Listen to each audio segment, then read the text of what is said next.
যালামনা আনফুসানা ওয়া ইল্লাম তাগফির লানা ওয়া তারহামনা লানাকুনান্না মিনাল খাসিরিন।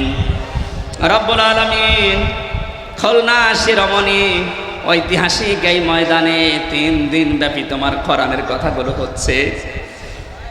সমাপনী দিবসে আমরা বিবেকের উপরে কিছু কথা বলার পর, শোনার পরে হাত তুলেছি।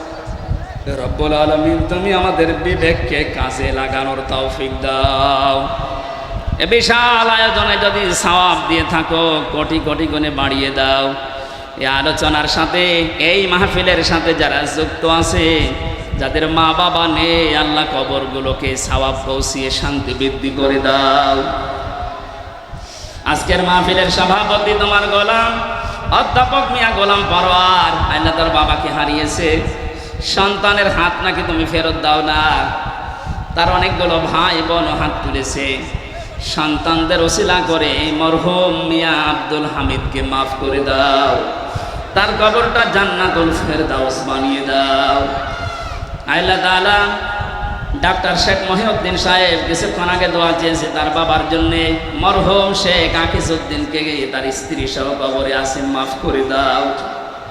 এ মাহফিলের সাথে যারা জড়িত, এ মাদ্রাসার দায়িত্বে যারা আছে, হযরতে ওমরের মতো তাদেরকে তুমি ক্ষমা করে দাও। সম্মানিত মা বোন যারা এসেছেন, এদেরকে তুমি খাদিজার মতো, আয়েশার মতো বানিয়ে দাও। অনেকে স্বামী সংসারে অশান্তিতে আছে, আল্লাহ তুমি তাদেরকে শান্তি দান করো, তাদের পেটে এমন সন্তান দান করো আল্লাহ তাআলা যেটা হযরতে ওমরের মতো হবে, হযরতে আবু বকরের মতো হবে, হযরতে খালিদ ইবনে ওয়ালিদের মতো হবে। 3টা বছর আমি জেলখানায়, আমি অসুস্থ হয়ে পড়েছি। আল্লাহ স্বাভাবিক হচ্ছে না শরীরটা। তোমার কাছে আমি ভিক্ষা চাই, আমার কণ্ঠ, আমার শরীর, আমার এলেমকে তুমি আগের অবস্থায় আবার ফিরিয়ে দাও।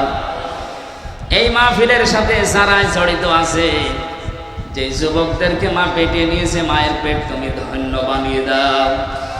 এই শিরোমণি এলাকায় মাটির নিচে যত মানুষ ঘুমিয়ে আছে, কোরআনের ইজ্জতে মাফ করে দাও। আগামীতে এই মাহফিলটা কোরআনের প্রচারের জন্য বিশাল আকারে কবুল করে নাও।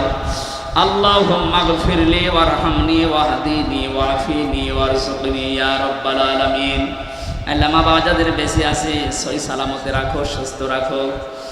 আমার সফর সঙ্গে মাওলানা হোসাইন তার বাবাকে হারিয়ে ফেলেছে ছোট বয়সে। আল্লাহ তার বাবার কবরটা তুমি জান্নাত বানিয়ে দাও।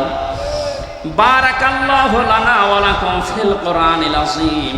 কখন কার কাছে আজরাইল আসে জানি না, যখনই আজরাইল আসবে একবার হলেও যেন পড়তে পারি লা ইলাহা ইল্লাল্লাহু মুহাম্মাদুর রাসূলুল্লাহ।